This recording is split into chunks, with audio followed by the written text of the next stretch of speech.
Muhammad itu segala-galanya, imamul anbiya wal mursalin. Imamnya para nabi dan para rasul niku Muhammad. Tuannya para nabi dan rasul Muhammad. Tetapi kalau Anda lihat Muhammad sing wis dijatah surga, duwe kapling mlebu surga. Muhammad sing ra mungkin tumindak dosa. Tetapi setiap saat, setiap waktu dia masih mengucapkan kalimat ihdinas siratal mustaqim. Muhammad tidak pernah berhenti untuk meminta hidayah Allah. Muhammad tidak pernah berhenti untuk meminta petunjuk Allah. Kenapa? Karena Muhammad mengajarkan kepada kita, tidak ada seseorang pun yang bisa menjamin Islam dan imannya di dunia ini kecuali Allah. Kalau wangsuli, tidak ada yang bisa jamin. Apakah orang hidup dalam keadaan Islam matinya pasti dalam keadaan Islam? Orang mesti. Apakah hidupnya dalam keadaan baik? Siapa yang bisa menjamin dia mati dalam keadaan baik? Tidak ada. Maka Al-Quran selalu mengingatkan kepada kita melalui mulut para khotib Jumat setiap kali Jumatan dengan pesan takwa. Faya ayuhan nas ittaqullah ittaqullah summattaqullaha haqqa tuqatih wala tamutunna illa wa antum muslimun. Bertakwalah kalian semua kepada Allah, bertakwalah, dan janganlah kalian semua mati kecuali dalam keadaan Islam. Orang ono le sing iso jamin. Gak ada. Kenapa? Karena lembaran sejarah, catatan sejarah mengajarkan kita soal itu. Kita lihat dalam masa Nabi Musa alaihissalam, ada seorang ulama terkenal namanya Bal'am bin Bawra. Kuwi uwong ulama cangkeme mandine ra umum. Sak omong-omonge mandi. Kok pengajian udan mandek, udane mandek. Niku Bal'am. Kemarau, ya Allah kula njaluk udan. Ana wong rabi puluhan tahun rong meteng, ya Allah meteng mulih meteng. Niku Bal'am. Pokoknya seomong-omongannya mandi. Tapi Anda tahu Bal'am bin Bawra mati dalam keadaan kafir, murtad karena kesombongannya. Mergo rumangsa ampuh wani karo Nabi Musa alaihissalam, ampuh ki Bal'am, mati kafir. Siapa yang bisa menjamin?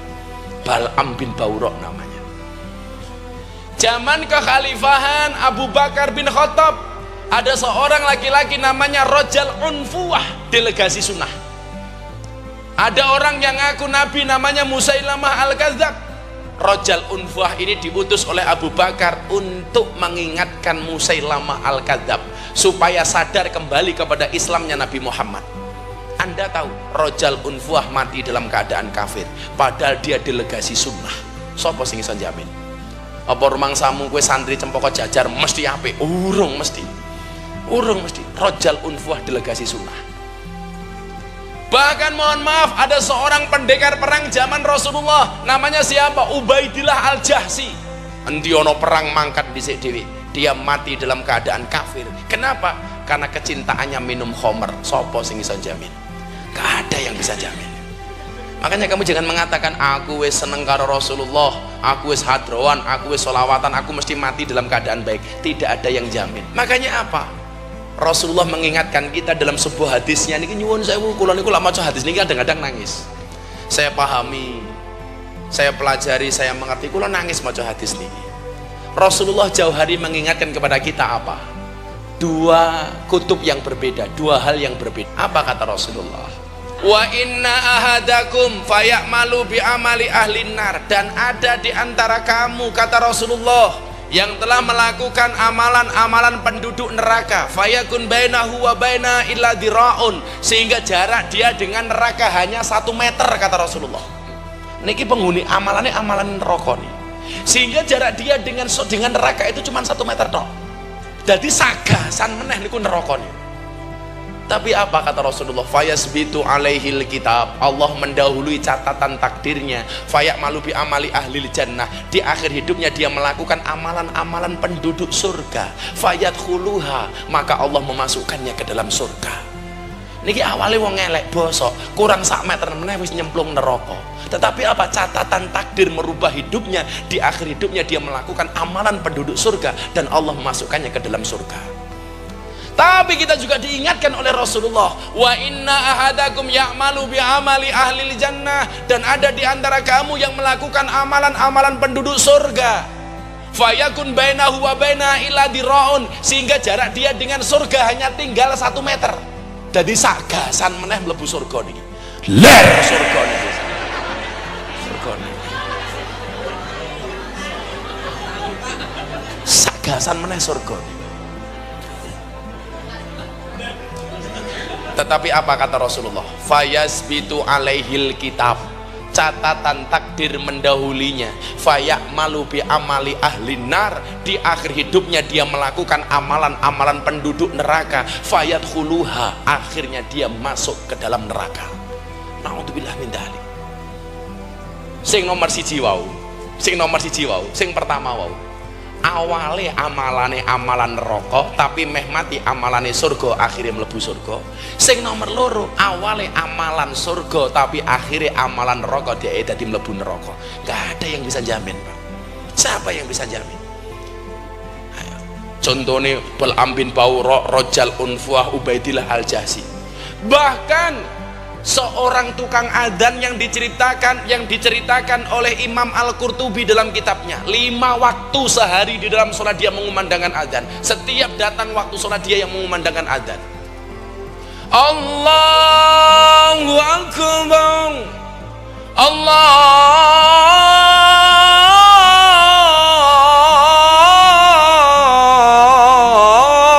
Akbar. Tukang adzan, lak cara bahasa aku mbiyen James Bond, jaga masjid dan kebon. Tukang adzan. Tapi apa? Satu ketika dia adzan di atas menara. Kalau sekarang menara untuk naruh speaker, dulu menara untuk tempat mengumandangkan adzan. Seperti Bilal bin Rabah di zaman Rasulullah Muhammad SAW.